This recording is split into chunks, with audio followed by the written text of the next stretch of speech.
So guess what? Classical music isn't just compositions by a whole bunch of old dead guys.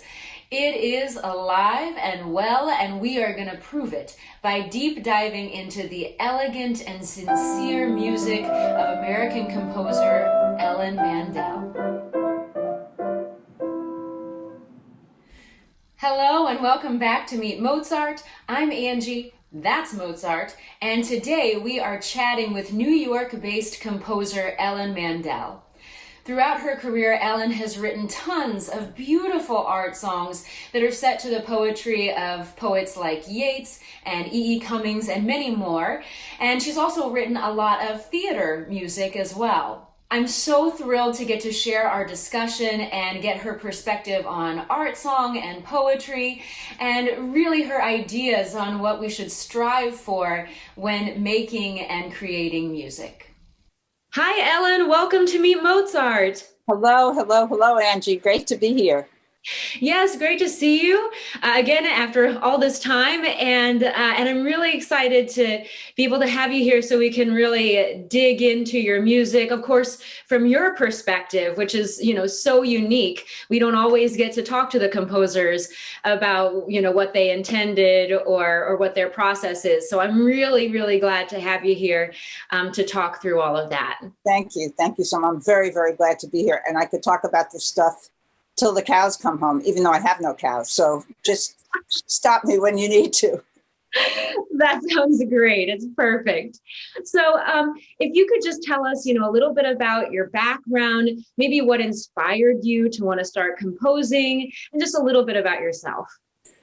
Well, I studied classical piano when I was little. My mother was a very good piano player and could have had a career, but she was very poor and so went to work to support the family. But as a little girl, I was always hearing her play really beautifully. She played a lot of Chopin. And so I took piano. Then I went to Harvard and I studied philosophy. And I did no music, I just can't believe I did that, but that's what I did. I was writing about studying aesthetics and aesthetic expression and trying to explain what now I do.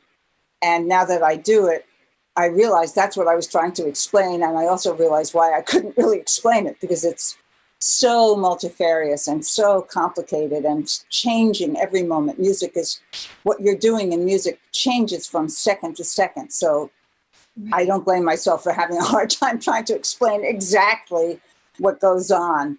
And then I started, what am I going to do now after college? And I eventually started playing the piano again and did some performances actually with my now husband in coffee houses, and wrote a few songs at that time. So actually, some of which are still good, I think. And then came to New York, and I started looking for some work, just piano player work, just get some money. Mm-hmm. And I started playing for some dance classes. And there I occasionally would improvise something, and a few of those turned into waltzes, very much inspired by Chopin feel. But I was like, oh, this is good. I'm gonna make this into a piece. And they've had a few performances, and they're nice. I've used them in some of my theater work. And then I moved into improv comedy, and I was making up stuff for all these scenes. And it was a wonderful company called the First Amendment, very talented actors and hilarious. I did about 3 years with them every weekend, 2 shows, Friday and Saturday. And I remember one show that was kind of a dud, and all the other shows were just hysterical. I had a wonderful time. And then I started to think, well, I'm making up all this stuff. I wonder if I could write it down for plays that have already been written, write it down in advance.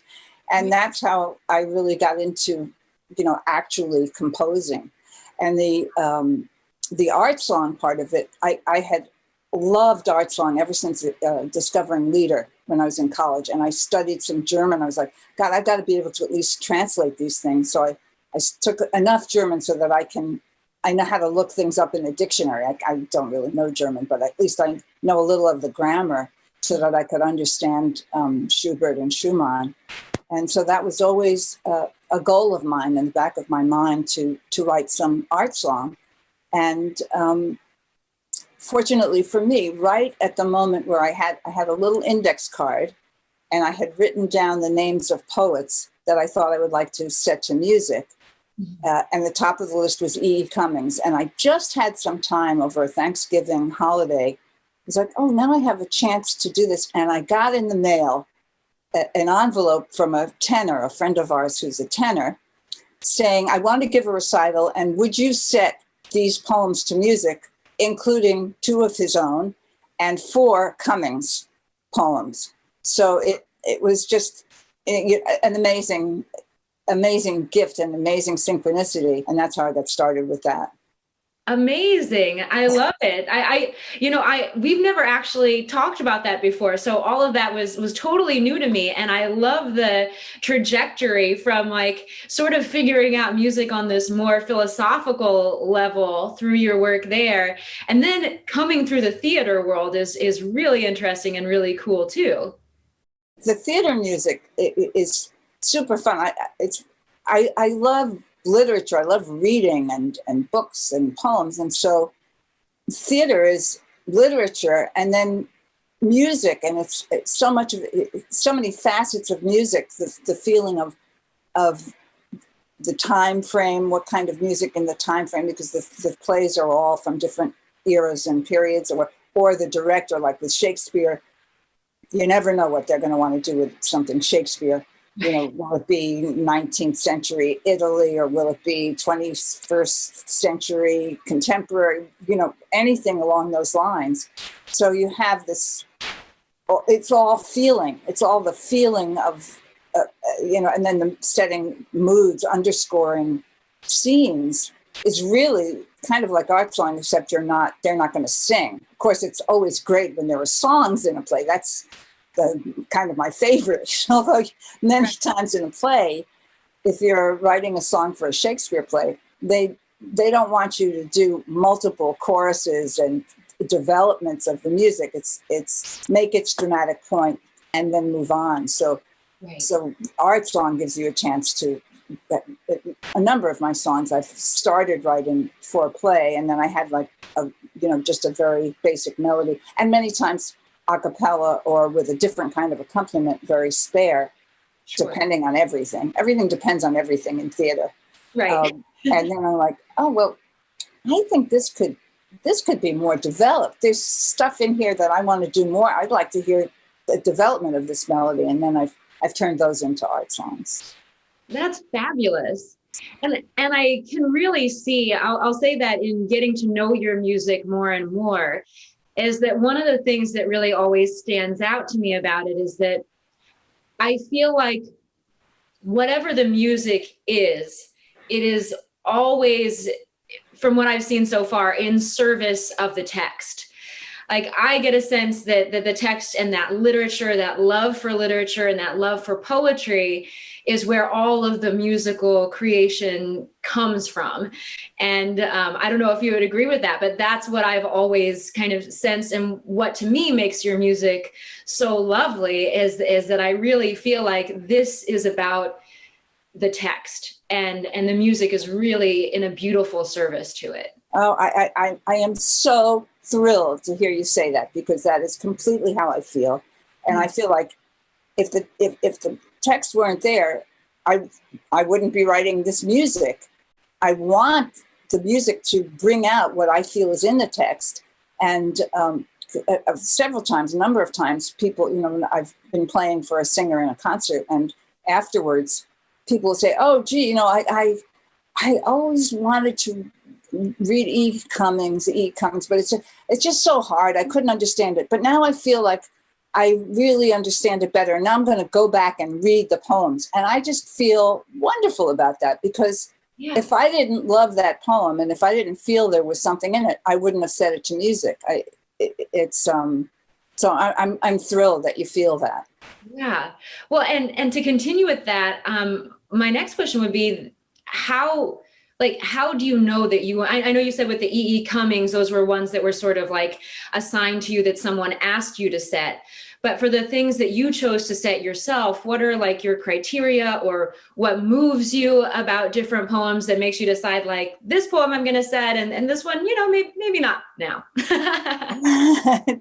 That's a very interesting question, and the answer is again, like all music, it's multifaceted. But basically, in selecting poems, the first group that I did, I was very lucky that my friend sent me poems that are very song-like in their nature, and he's a singer, and a poet, so he had an idea within himself, I'm sure, of what might make a good song. When I'm reading poetry, and just because I love it, let's say I'm reading Yeats or Cummings, because they in particular tend to have a lot of material that feels like songs. Other poets have less, but I'll be reading along, and then I'll see a poem, and I'll be, this, I just get a feeling from it that this feels like a song. I can feel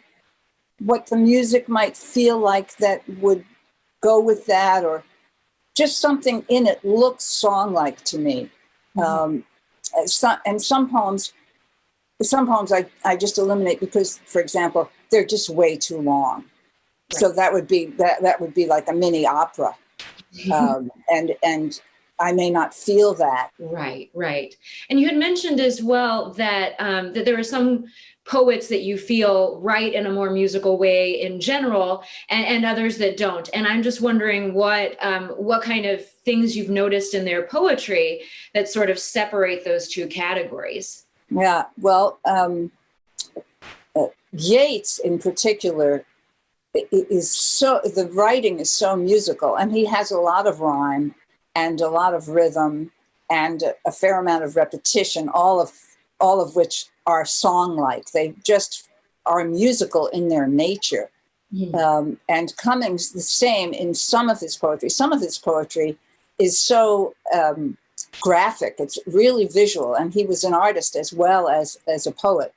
And so some of those poems, people really remember him, one, because he didn't use capital letters, and two, because his poems sometimes on the page are laid out in crazy ways. He has one that's absolutely fabulous. I think it's about a snowflake falling, and it just is spaced out visually, and you see it fluttering to the ground.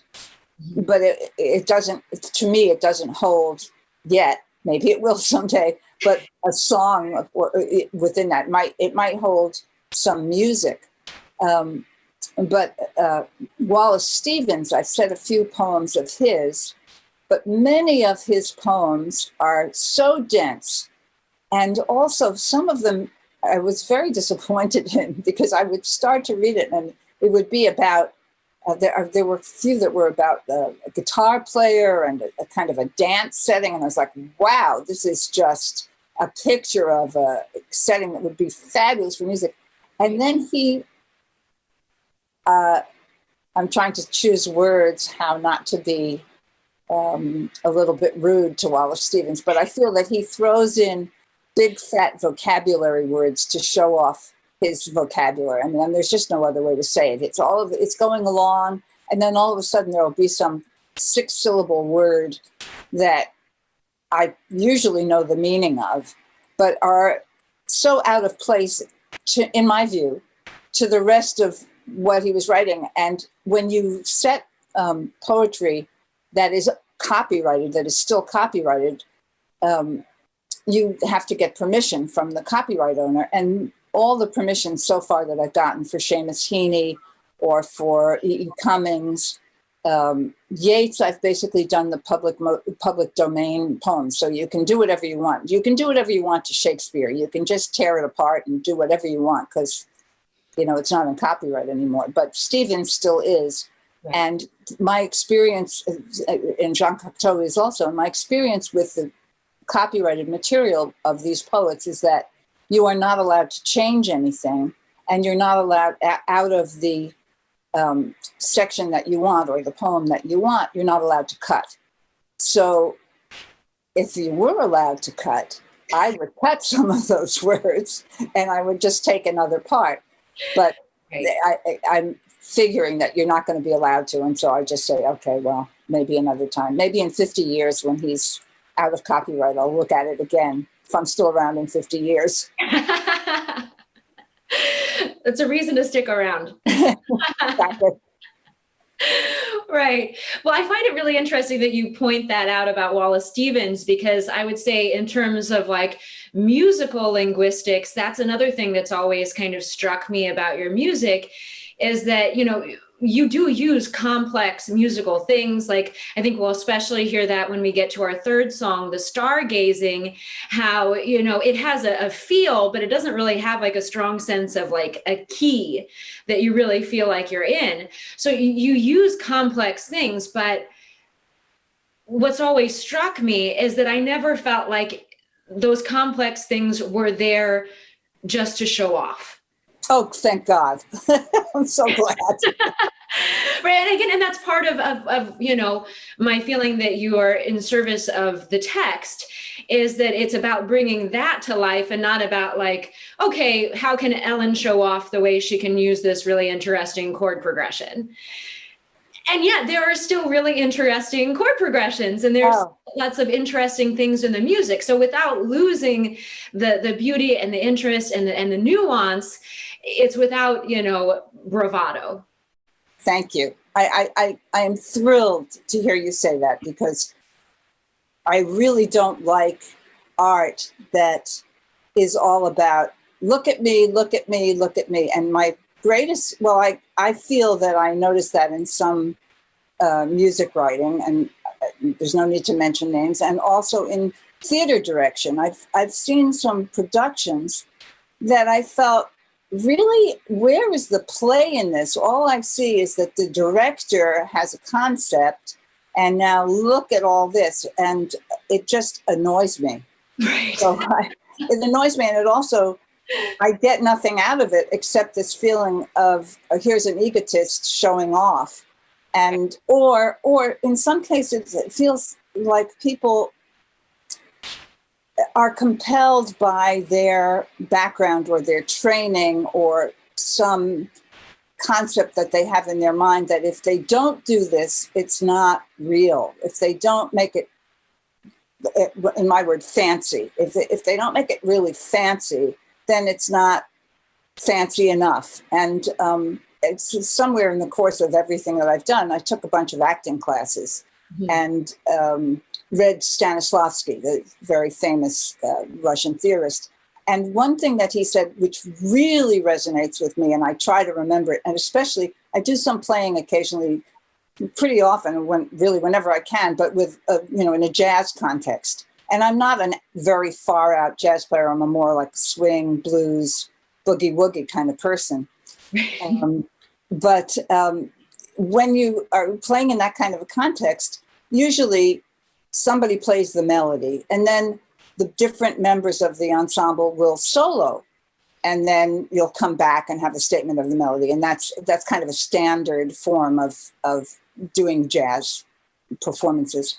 And when you come to your solo, when I come to my solo, I always try to remember, although it's difficult, what Stanislavski said, which is that people feel that they have to do a lot to fill the moment, that what they do isn't enough. They've got to do more, more, more. And they do too much because it's not real. It's not motivated. It's just there to like put more stuff in so that it will seem okay. And the same thing happens when you come to your solo I'll just speak for myself. When I come to my solo, although I know that other people feel the same way, we feel like, okay, it's my moment. I've got to play right now, and I've got to play a lot of notes, and I've got to be fancy, and I've got to do all this stuff. And really my feeling of music and what I really love is a simpler thing. For example, I love the sound of just, let's say, half note chords playing through a sequence. If they're beautiful chords, and if the sequence is beautiful and you have them in a nice place, I like that. That's what I like. So to try to, the moment that someone else's solo ends, that's another thing that it's like, I've got to play this instant, not wait until I actually feel something to come in with. That's, I think, what a lot of composers or directors are doing. They just feel they've got to throw a lot of stuff out there, or in the case of some modern composers, it's not good if it's tonal. It's not good if it's melodic. It's got to be not melodic. It's got to be for the singer. I've worked with singers who come and they say, "Oh, I just was at a rehearsal recording or rehearsing such and such a piece by so and so," and I'll say, "Well, how did you like it?" How did it go? Well, it was really difficult, but I'm really enjoying it because I'm going to prove that I can sing it. I don't want my music to be that way. I want my music to be pleasurable for the singer and for the audience. I want it to me, music is delicious, and to just put in hard notes so that I can prove that I made that up, and so that the singer can prove that they can sing some dissonant note and then take some crazy jump and hit another note somewhere and all disconnected. To be fancy is not what I want. Right. And it's not to say in general that there isn't a place for those kinds of things if it serves, what's happening in the text, what's happening in the drama, what's happening in the poem, then those kinds of things can make a lot of sense, but it really has to, I think this is a big thing that we're hitting on here, that, like you said, in theater, everything depends on each other. And even in the creation of a musical composition, everything depends on each other. You can't take one element out and go, well, that person will just do this. It's got to be this cohesive whole. And in terms of, this idea that we have to, embellish and make things, really fancy is not a new one. I mean, this has been a thing happening in music forever. And it's part of the reason, like in our, I forget which videos, but one of our videos, I think it was, Why Do Opera Singers Sing Like That? Or no, it was in our, What is Opera Made Of? Video, where we talked about different types of arias. And back in Baroque times, we had the da capo aria, which meant you sang one section as written, as the composer intended. Then you've got a section of new material. You do that, maybe you take a couple embellishments, you ornament a little bit, and then you come back and you sing that first section again, but this time you ornament. And you do all kinds of things and embellish and whatever. And singers were going so crazy with all of the things that they embellished that people like Mozart then started to actually write out their second A section, so that way singers were like, okay, I guess I have to sing the notes that he wrote here, because it's always kind of, there's always been that showmanship and that flash and that desire to show, like, this is what I can do. And then, again, even in that context, there are times when we find something new by doing that. But I think, again, when I personally, and I think when most people feel the most touched by music, it's when they feel like everything is working together in service of presenting and communicating something. Absolutely, absolutely. It is, and it's funny because I've often thought to myself, well, what does it mean that this music is expression? Mm-hmm. And then I realized, well, in my music, whatever I do is what I think is the best. And that's expression. That's my expression of what I'm doing the best that I can think of doing. Right. Not second best or not caring. That's the expression that's in there. But I have to say, and you're completely right, that there are places where kind of what I would call crazy stuff, if it's motivated and if it's real, it's fantastic. And I saw a terrific, and I feel very bad because I can't think of the composer or the singer or the orchestra, but a wild piece. It was maybe by Berg, one of those composers. Sure. An absolutely crazy, insane piece, an aria. Yeah. And it was fabulous. It was absolutely fabulous. And I'd never heard it before. It's very out music. And I've heard some Schoenberg that was like that too, that you just say, this is, if you saw it on the page, you'd say, this is madness, what is this?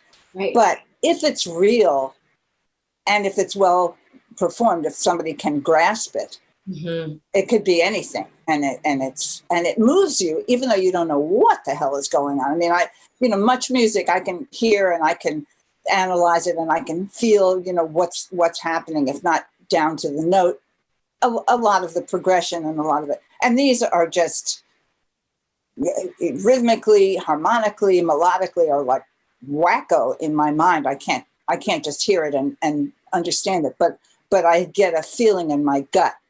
Wow, I've been deeply moved by this thing crazily, and I don't even know how. It's like abstract art. You say, well, what is this? It's Jackson Pollock. It's blobs and swishes and lines. And what does that do how can that do anything to me? And yet it does. So there's absolutely room for all kinds of stuff. But I've been playing the Mozart piano sonatas a little bit for my own bliss. And the edition that I have is based on the manuscripts. And then when there's a difference between that and the first edition, they have in little print the first edition. And it's very, very interesting to see the differences where sometimes in the first edition, ornaments are added in or taken out, or this hand crossing, which Mozart was a complete maniac, as we know, and just fantastic. And he has hand crossing in one that when I first tried it, I didn't think that physically I would be able to move my arms that far across and play the notes, but I managed to do it. And then I saw that in the first edition, it had been modified so there was less of a cross.